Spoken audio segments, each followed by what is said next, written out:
Be another one of those tip videos that I've been doing for systems that I use. And this one's going to be specifically on the Kythera. I want to do this one because in my experience in the eight or 9 months that I've had this, the Kythera is extremely finicky and it can be really hard to work on and really hard to maintain and diagnose any issues with it. And that drives a lot of people crazy, which is why some people recommend you don't ever pick up a Kythera, and that's just because they don't want to deal with the maintenance that goes into it. A properly maintained Kythera, I will say, doesn't have any issues. So as long as you take this apart at least once a month, once every 3 weeks, 2 weeks, as long as you take it apart at some point and you're not waiting too long between maintenances, you should be able to keep this working really well. And you can use either this Super Lube multi-purpose synthetic grease, or you can use what they sell on on the Polar Star website, which is Tech T gun salve grease. I've never used that, but this stuff works pretty well. I haven't had any issues with it. It's sticky enough that it'll stick to the components that it needs to stick to without being flung off as the pressurized air comes through it. And it's got enough lubricity to keep everything moving nice and smoothly without any snags. So I would definitely recommend some of this if you don't want to pick up the gun salve. I think for the price, this is definitely worth it more because you'll get more of this stuff than you will the Tech T gun salve. And this you can also use on gears and other AEG parts, as long as you don't cake it on, you know, just a nice thin layer to get everything lubricated. And this thing is super useful in pretty much any build that you will do. So if you haven't watched the Kythera video that Polar Star made, it's out there. It's just a matter of finding it. But I'll show you how to take this apart just in case you're too lazy to go find that. And this is obviously much easier if you have a set of punches. I do not have a set of punches, so I make do with whatever tools I happen to have on hand. Yes, I know a screwdriver is not a hammer, but in this particular situation, it will be used as one. So first thing I like to do personally is pop this out, just to get out of the way. It's the most annoying part to take off. Pop this out. Comes out right there. I like to leave this pin in here because trying to insert it, as you'll see later, it can be kind of difficult if you have to insert it after it's been fully removed. So I like to keep that there just to make my life easier. And then we pop this out here.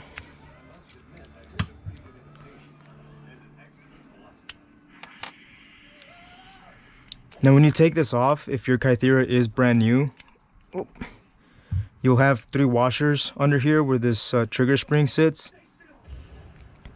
So be sure that when you take this off, you don't lose those washers.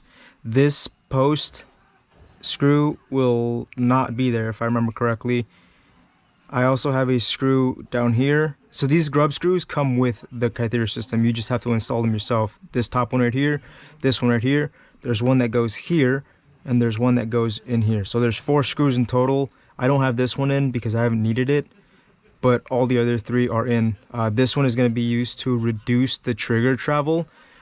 So as you screw this in, the amount of pull that you'll have to do to get the trigger to drop is gonna be reduced the more you put it in, up to a certain point. Of course, if you go too far, the trigger will release or drop, but it won't reset. So when you're screwing this in, make sure you have your Kythera cocked. So push this front center, or this front piece in here, push this in, and with this piece installed, it'll click and you'll hear it.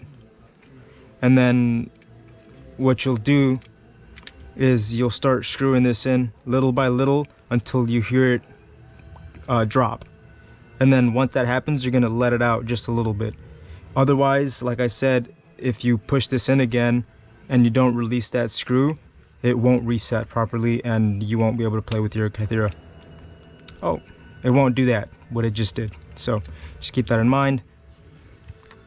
this right here is this screw right here is for the disconnector, and as you screw that one in, this will start to get more and more pulled down like this. The way I'm showing right now, it'll start to get pulled this way as you screw that in. I haven't needed to use that screw, but in the event that you do have to use that screw, what you'll do is you'll set this one first, and then you'll cock the mechanism again like you would with when you were setting that one. You'll push this in, cock the mechanism, and you're gonna keep doing screwing this in until this releases. All right, so you're gonna have to cock it and fire it. So and I'll show you everything that I'm talking about when I reassemble this. I just want to try to give a verbal explanation of it first. This one is going to be your post travel screw, and basically what that does is after you pull the trigger and it drops, this will keep this entire system here from moving any further, so that you don't have a lot of post travel after pulling the trigger, which will allow you to have faster trigger pulls. And then this one right here is going to be for the trigger weight. The more you screw it in, the more it's going to compress this spring right here, and the heavier it's going to be, it's going to make your trigger. Keep in mind that if you compress it all the way, you're not going to be able to pull your trigger, so naturally don't compress it all the way. That being said, if you're like me and you throw in the high spring, the high tension spring, you're going to need to put a decent amount of tension under this spring. The reason being, and again, I'll try to showcase all of this once the Kythera is fully assembled, but the reason being is that if this doesn't have enough tension in it, whenever you pull the trigger, it won't reset properly, and you'll have to push the disconnector or pull this cable right here, the reset cable, or do something else to get it to reset the way it's supposed to, because this won't be putting enough pressure downward to get it to reset on its own. And that's actually the problem I was having with this. So it was working fine for a while. It was amazing. I absolutely love this Kythera. Actually, this is my main system when it's up. I haven't played with it in a while just because I didn't know how to fix it, and I was talking with Polarstar about potentially getting it sent in on warranty. They gave me some tips. I asked on Reddit. Reddit gave me some tips. I asked on Facebook. Facebook gave me some tips, and just through sifting through everything that I was told, I was able to find a solution to the problem that I have, which is actually what I'll be telling you today, or at least in this video, right? But so if you haven't seen the video on how to take this apart, once this is removed, you're just simply gonna spin this off.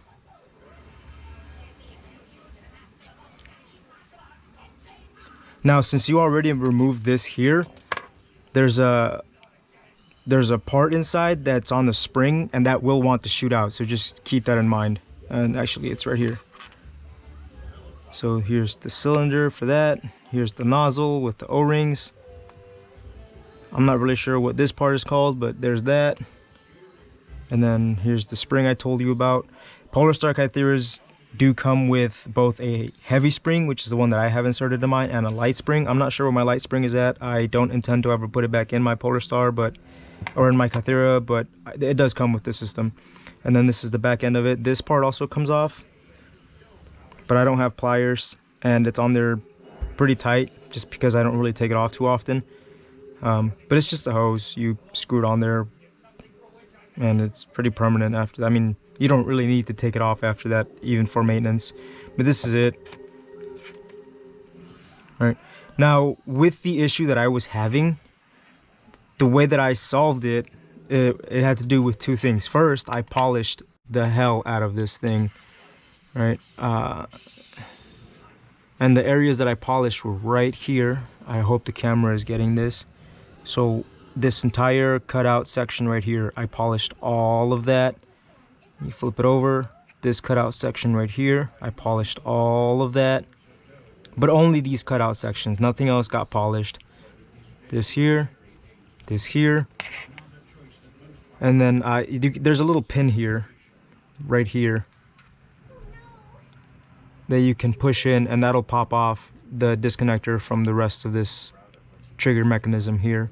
So it'll make it easier to polish this right here, this piece, specifically up here and on the inside a little bit, just the parts that make contact with this piece here that whose name I don't know. And then you do the same with the sear, which is what this part is called. And again, you're only polishing like this edge right here and the inside a little bit, and just the parts that are making contact with, again, with this thing. So when this is actually in the system, it sits like this, right? And that's how it works. It moves this way and it moves that way. I don't know exactly how it all moves, but I know that it's basically, this is the idea of it. So you polish everything here that makes contact with each other, and what that'll do is that'll make the surfaces a little smoother so that everything can travel better, and you don't have to worry about it snagging or creating unnecessary friction within the system, which is one of the issues that I know I was having for a fact, because at one point I could, when this was assembled, I could push the nozzle in and this part would stay hung up around here. I don't know if you can see that. It would stay hung up around here instead of coming all the way in and then releasing to where it's supposed to be. So I know there was some extra friction in the system here, and polishing alleviated that problem pretty well, which was awesome for me, because it's looking like now my Kythera is working, and I'm super excited for it because, as I mentioned at the beginning of this video, this is my favorite system. I love this gun and I will use it for as long as I can, even over my brand new F2, which by the way I also really like. But this system, this is my thing. Like, the Kythera is what I'm known for at my playing field and with my friends, right? So that's the full disassembly of the Kythera. It's really not rocket science. It's not difficult at all. You don't even need specialized tools to do it. And assembly is pretty much the same thing. When you're lubricating this, you're just gonna put some super lube on these O-rings here. Polar Star recommends you put some super lube on the outside of this because this makes contact with the inside of this cylinder. And then they also recommend you put a light coat of whatever grease or lubricant you're using in here, again, because it's making contact with this. So from there, you drop this in first. Get in there. All right. And then this goes in afterwards with the notches going towards the front or towards the nozzle, if that helps you memorize where it goes a little bit better. And then here's where it's going to start to get a little bit difficult.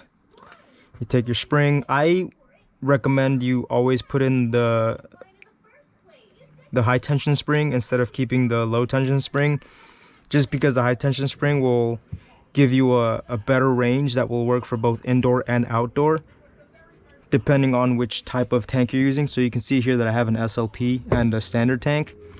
The SLP is the one that I use with my Polar Star Kythera. This actually runs on a Polar Star universal gas stock on this 3000 tank, because I don't want to run this with a Hosen line, Hosen tank, not Hosen line. I don't want to run this with a Hosen tank because it's just super bulky, and this freaking hose can get snagged on so many things.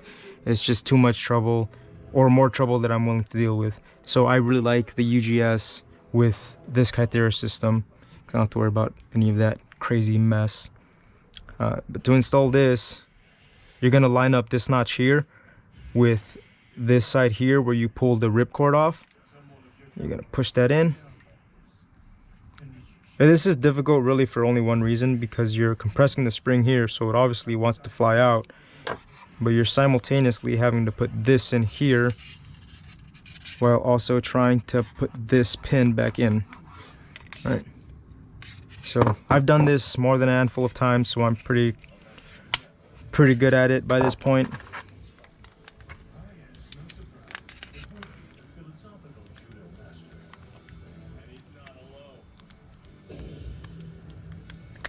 Oh, I popped it the other side. All right then. There we go. All right, that took way longer this time around than it usually takes me. It's not an exact science for me, unfortunately, because I don't have the right tools to do this. But again, you don't need specialized tools to do this, as long as you know how to use the stuff that you have yourself. Now, since I did handle this, some of the grease came off of it, so I'm just gonna re-grease these O-rings here a little bit. And like I said, you don't really need too much of it. You know, a small dab on the finger, just enough to lubricate it. And try not to get, you see those little holes there, trying to cover those with any grease or lubricant or whatever. I mean, realistically, as far as I can tell, it doesn't really matter because there's so much high pressure air flowing through this that it'll just blow it out of the way. But at the same time, you know, don't make things harder for yourself than you need to. And then this screws back on here.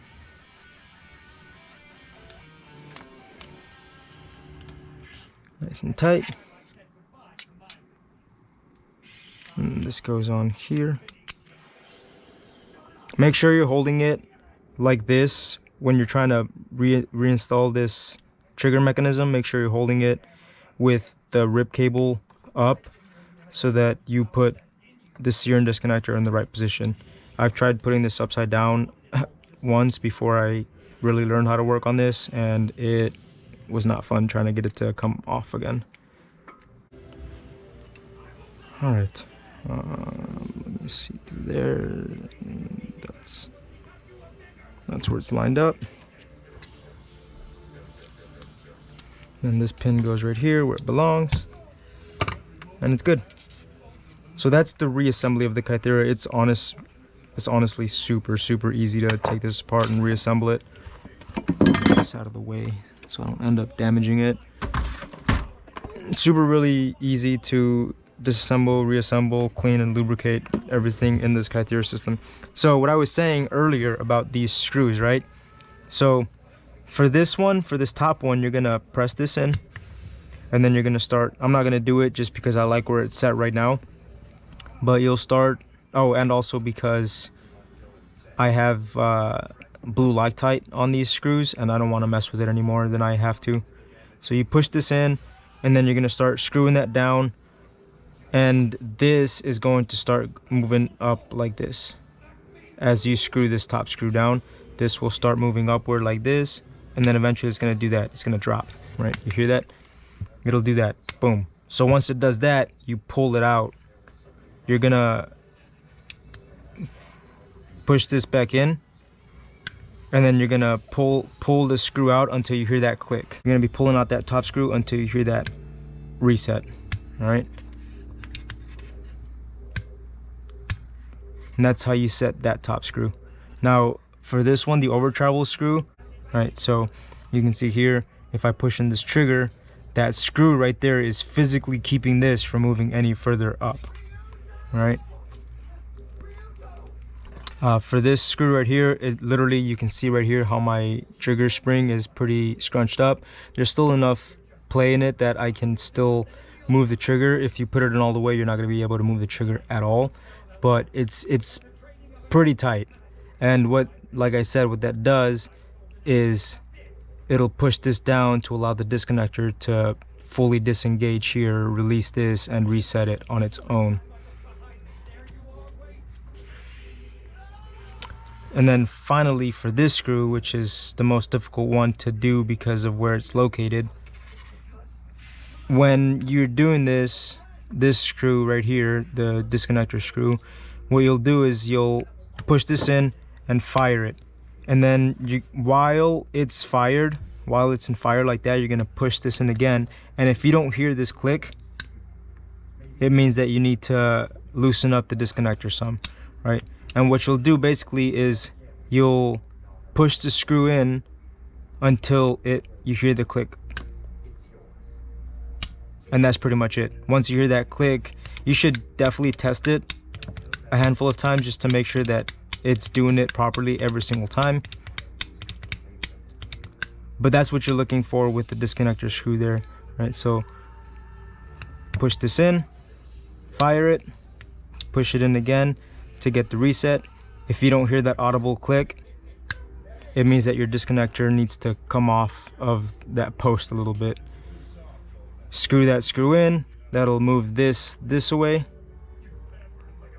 and will make the disconnector have less contact with whatever that piece is called, and making it easier to release it so that it resets automatically.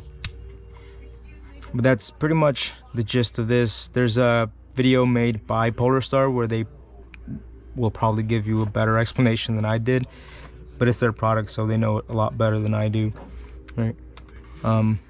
This didn't come with it. This actually came with my F2, but I'm just gonna throw it on here real quick to showcase you how it's working, because why not? Now, whenever you do connect a hose or a tank in general, some sort of air source, whether it's via UGS or this line, you should hear it cock itself. And what I mean by that is right now it's not cocked. This is free to move, all right? But if I push this in, you'll hear it. Oh, and I'm getting a little bit of a leak. So that is an issue that I've seen with multiple Kytheras. I don't know why they do that, to be completely honest, but most of the time you shoot it once and it'll stop leaking from the front here. Again, I don't know what causes it or why they do that. If anybody does know, I'd be more than happy to hear you out so that I can learn why it does that. But once you connect the hose, like I said, it should essentially auto cock itself, and then you should be good to start using it.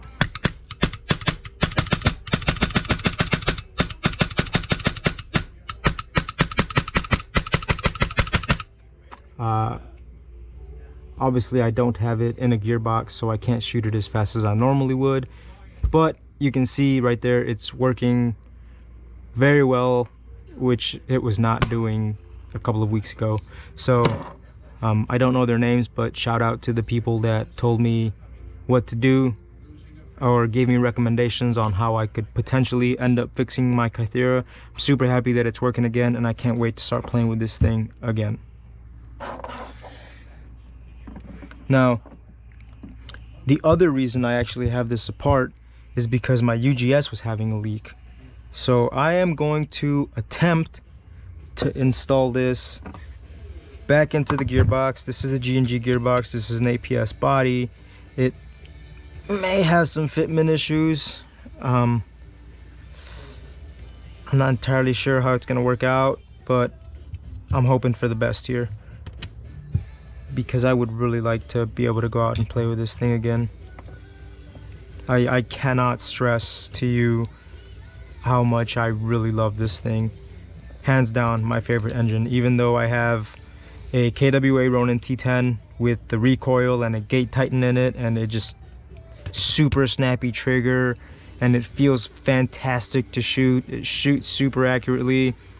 You know, it's a very fun gun to play with. And then I have my F2, which is the Polarstar's electro-pneumatic engine with the dual solenoid. Again, a really fun gun to play with. I love it. You know, it's a great gun. But something about this Kythera is just freaking amazing. And this is my preference. I prefer to play with this Kythera. I will say, if you didn't know, the Kythera is single action only. You're not gonna get any kind of full auto with this. I have seen some videos of people whose Kytheras weren't working properly and they had binary triggers.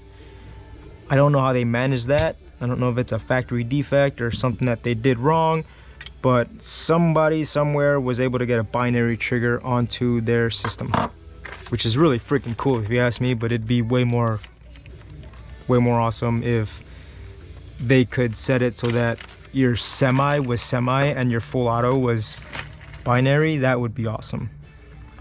Or even some people have been talking about this being a possibility, that they figure out how to make this fully mechanical system full auto.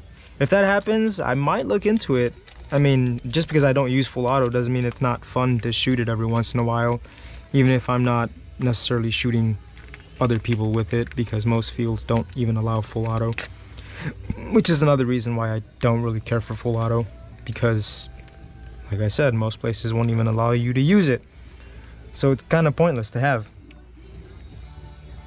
All right, these are shims that'll help this stay secure in the gearbox, because you can see here that there's actually a pretty decent bit of play while it's sitting in there, and I want to eliminate that play as much as possible. So I picked up these 0.152 inch shims, and hopefully these will help me keep the gearbox in one place, or keep the Kythera in place within the gearbox.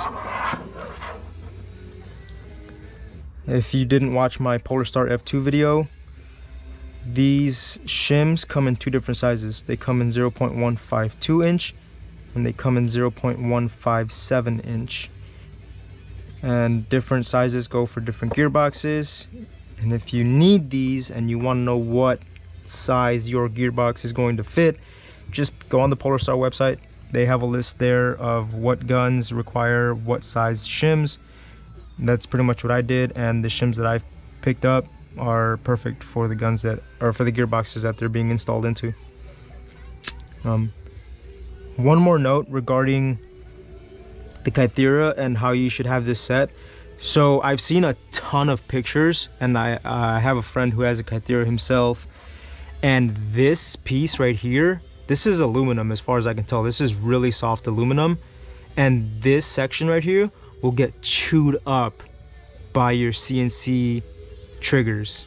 All right, so you definitely want to have this trigger basically sitting like this, so that there is as little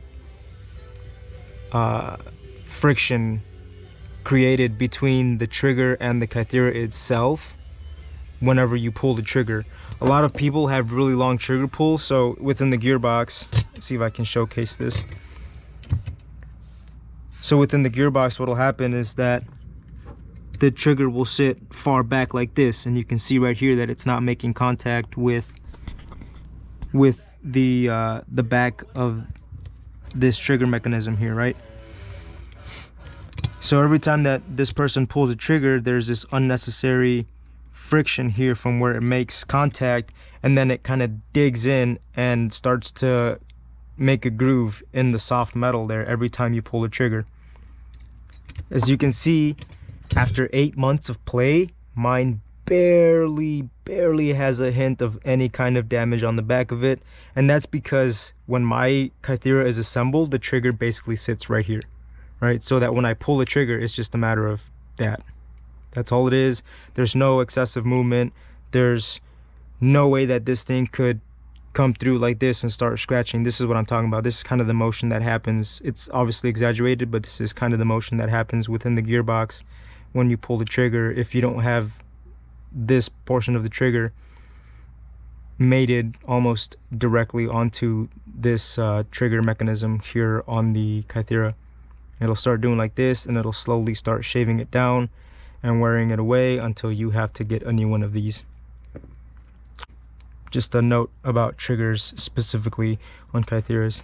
Now, if you want a functional safety, which I like having in my guns, alright, so you're gonna have a safety mechanism that will physically stop the trigger from moving. You see how mine here is. Whenever it's there, it makes direct contact with the trigger here, and that keeps the trigger from moving forward, which keeps it from engaging with the trigger mechanism of the Kythera itself. Without this, there's no safety, right? This unfortunately isn't like a Titan where it's all optical sensors and all kinds of fancy mumbo jumbo that'll keep your gun from shooting with just a sticker. You will likely have to resize this. Not sure how noticeable it is here, but I definitely chopped off some parts here, and then I sanded it down to make sure that it fit perfectly. I got it down to the right size, luckily, but it's trial and error. Take it slow, sand down little by little, check it, see where it's at, and then when you get to the length of this piece that you need, just leave it there and call it a day. I will try to install it just in case it works. And hopefully my UGS isn't having that leak issue anymore, because that's gonna suck if I can't use my UGS. With the stock tank, it's in your shoulder, you can see it all the time. No cables are exposed, no wiring's exposed like that. So just much better. I know a lot of people don't use the stock tanks because of their low capacity. Honestly, that doesn't really bother me that much because I don't shoot for the sake of shooting. I like to shoot when I have a target pretty much guaranteed to get hit. I don't always hit them, but I do like to have a target in sight with at least the potential of being able to hit them before I start letting BBs go down range. So I don't shoot very often. Even when I do get close to a target, I usually double tap and move on. I don't like to overshoot. I will if I have to, but I honestly generally try to avoid that as much as possible. God damn, this thing is hard to put on. Alright, trigger's in.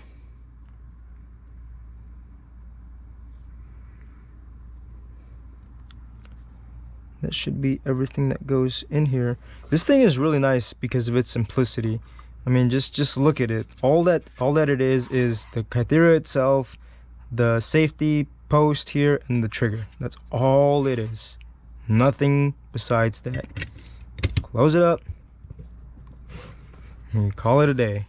Of course, you gotta still test it and whatnot, but I mean, compared to other HPA engines that I've used or seen, this is significantly nicer in terms of maintaining it.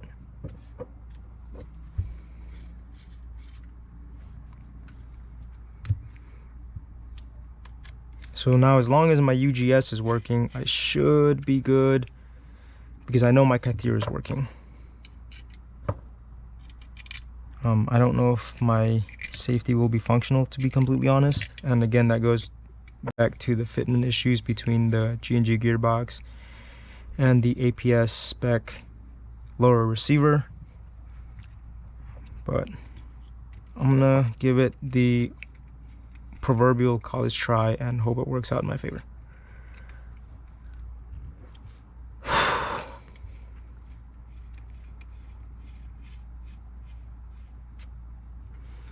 If not, I'm gonna have to go out and invest in another gearbox that could potentially fit this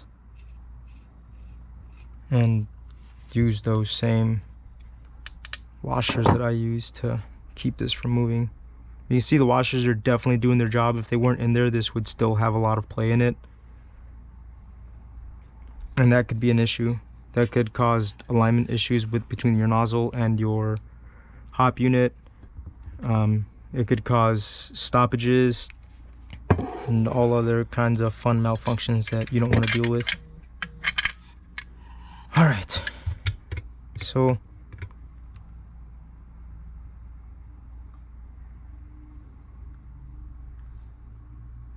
Kythera's in. Oh, I need to put my freaking safety stuff in there. Whoopsie. Alright, I'm gonna actually skip the assembly just because it's irrelevant, and if you're looking at a Polar Star conversion, you've probably already taken at least one AEG apart and you know how to take them apart, put them together.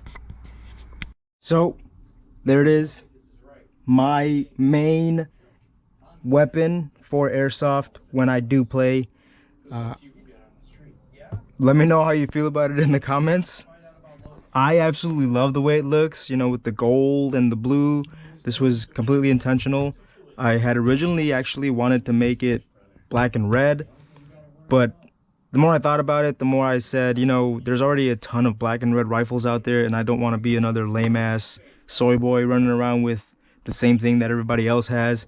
So I said, screw it, let me go with blue and gold. And this is what I ended up building. If anybody's curious, this is an EMG F1 BDR body with a max CNC trigger, max what's called ambidextrous mag release. I don't remember what these are called, these takedown pins, but I was able to find some gold ones and I threw that on there. This is an EMG F1 UDR safety selector switch. The BDRs don't come in gold, if I remember correctly, or it was either that or I didn't like the way they look, so I ended up picking up these. I've got a 10-inch EMG Draco's outer barrel right here that's gold, and the Novisky KX3 amplifier with a tracer unit integrated into it. I believe it's an Ace Tech Brighter S. I could be wrong about that, but it is an Ace Tech tracer unit in there. Some random little red dot site that I picked up on Amazon. This flashlight is an actual Surefire. Anybody that says Surefires can stand up to BBs, they don't know what they're talking about, because somebody shot my flashlight out without much effort. So if you have a Surefire, I'd recommend putting some kind of protector in front of it, unless you want a broken flashlight. Obviously it's got the Kythera engine in it, universal gas stock here, which I run with a Ninja 13-3000 SLP tank. Polarstar specifically recommends to use an SLP tank. I have had some issues with it. If you put the pressure too low, it won't cycle properly. So on occasions I've been unable to use this indoor. I don't know how it decides when it's going to work and when it isn't going to work, but I know for a fact that sometimes if I get it at or below 350, definitely below 340, it won't shoot. Sometimes it's finicky between 345 to 350 that it won't shoot, but I mean, it's still good for outdoor, and that's obviously mainly what I use it for, so I don't really mind until the winter comes around. Plus, now that I have my F2, I can use that for my outdoor play. I did chrono it when I finished putting it back together, just to make sure that it was shooting properly, cycling properly, there wasn't any malfunctions anywhere, and obviously to check the FPS limits.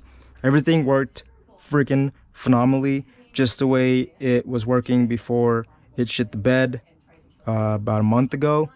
I'm really excited to have this back because I absolutely love this system. My tank is empty now, so unfortunately I can't shoot it for you anymore. So there's that. Yeah, I thought I filled it up, but apparently I didn't. Either that or there's a leak in the tank somewhere, which I really hope isn't the case, because I really don't want to have to buy another tank right now. They're not that expensive, but still, that's $100 that I can spend on something else. And here is my chrono data.